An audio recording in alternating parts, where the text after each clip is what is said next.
और देखिए इस बीच एक और बड़ी खबर, लेबनान सीमा पर बारूदी जंग जारी, हिजबुल्लाह गुट और इजरायली फौज के बीच जंग हो रही। इजरायली सेना पर गाइडेड मिसाइल से हमला हुआ है।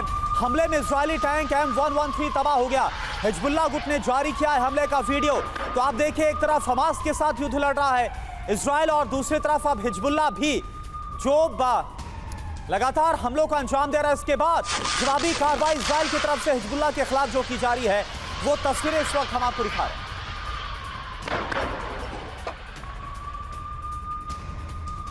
और अगली बड़ी खबर का रुख कर लेते हैं। वेस्ट बैंक के हवारा चेक पॉइंट पर भी हमला किया गया है। हमले के बाद अफरा तफरी मच गई है। हमले के बाद चारों तरफ भागते नजर आए लोग। वेस्ट बैंक में अब तक 21 लोगों के मौत की खबर है, क्योंकि अभी तक वेस्ट बैंक तक इस हमले, इस हिंसा की आग नहीं पहुंची थी। लेकिन ये पहली खबर है जब ये दावा किया जा रहा है कि सिर्फ गाजा पट्टी नहीं, बल्कि वेस्ट बैंक जो दूसरा कोना है फिलिस्तीन का, वहां पर भी इस हिंसा, इस हमले की चिंगारी भड़क चुकी है और वहां भी हमला किया जा रहा है और वहां भी 21 लोगों के मौत की खबर है। और देखिए एक और बड़ी खबर, इजराइल और हमास के बीच आर पार की जंग इस वक्त हो रही है। हमास ने इजराइल पर विनाशकारी हमले को अंजाम दिया। हमास ने जारी किया विध्वंसक हमले का वीडियो, जबरदस्त गनफाइट का वीडियो जारी किया गया है हमास की तरफ से।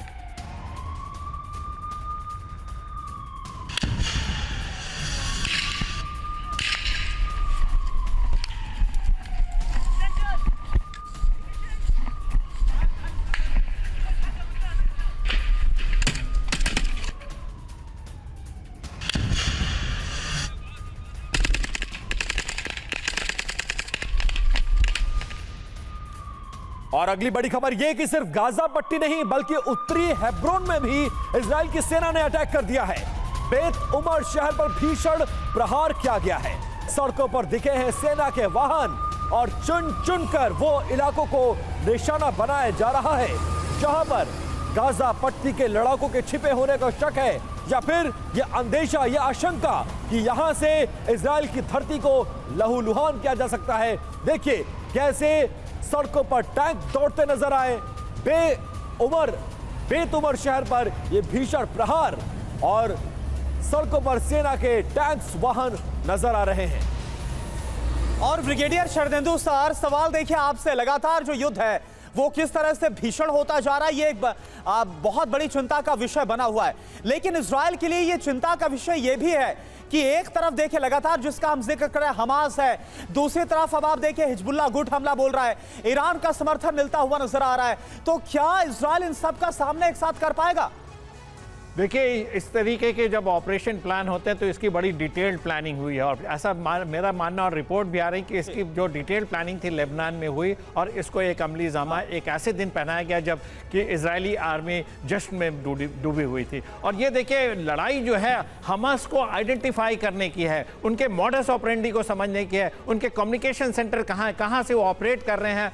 22 लाख के इलाके में जो आपके हमास के जो लड़ाके हैं वो उसमें मिले हुए हैं। उनका जो ऑपरेशन का ठिकाना है वो मस्जिद से करते हैं, वो हॉस्पिटल से करते हैं, वो स्कूल से ऑपरेट करते हैं और शिफ्टिंग पोजीशन है, एक जगह पे वो स्टैटिक नहीं है, पोजीशन बदलते रहते हैं। हजारों रॉकेट उन्होंने लॉन्च किए, पोजीशन चेंज किए। उन्होंने आयरन डोम तक जैसे जो एयर डिफेंस सिस्टम है इजराइल का, उसको सैचुरेट कर दिया और इतनी बड़ी क्षति पहुंचाई इजराइल की। तो इनके मॉडस ऑपरेंडी को समझना पड़ेगा, आइसोलेट करना पड़ेगा और उनका फिजिकल एलिमिनेशन क्या होगा। सवाल सबसे बड़ा यही है कि इंपैक्ट क्या होगा, इस पर लूंगा आपसे जवाब। लेकिन इस बीच एक बड़ी खबर आ रही है, उसका रुख कर लेते हैं। इजराइल युद्ध के बीच आज की ये सबसे बड़ी खबर है। कल इजराइल जाएंगे अमेरिका के विदेश मंत्री ब्लिंकन। हमास के खिलाफ तैयार होगा अब एक बड़ा एक्शन प्लान। उसके तहत ये बेहद ही महत्वपूर्ण दौरा, हमास के मददगार देशों के खिलाफ भी एक्शन की तैयारी अमेरिका ने कर ली है। अमेरिकी विदेश विभाग के प्रवक्ता का ये पूरा बयान सामने आया है कि कल इजराइल जाएंगे एंटनी ब्लिंकन। देखिए, 3 बार अमेरिका के प्रेसिडेंट जो बाइडेन ने नेतन्याहू से फोन पर बातचीत की और अब अपने दूत को वहां पर भेज रहे हैं। अमेरिकी प्रवक्ता ने क्या कुछ कहा है इस दौरे को लेकर, वो आपको सुनाते हैं। This is a matter we take incredibly seriously. Finally, I'd like to announce that Secretary Blinken will be traveling to Israel in the coming days to engage our Israeli partners directly about the situation on the ground and how we can continue to best support them in their fight against the terrorists who launched these horrific attacks. Our support for Israel is unwavering, and the Secretary looks forward to meeting with senior leaders in the Israeli government and continuing the discussions he and the President have been having with them since the initial attacks on Saturday.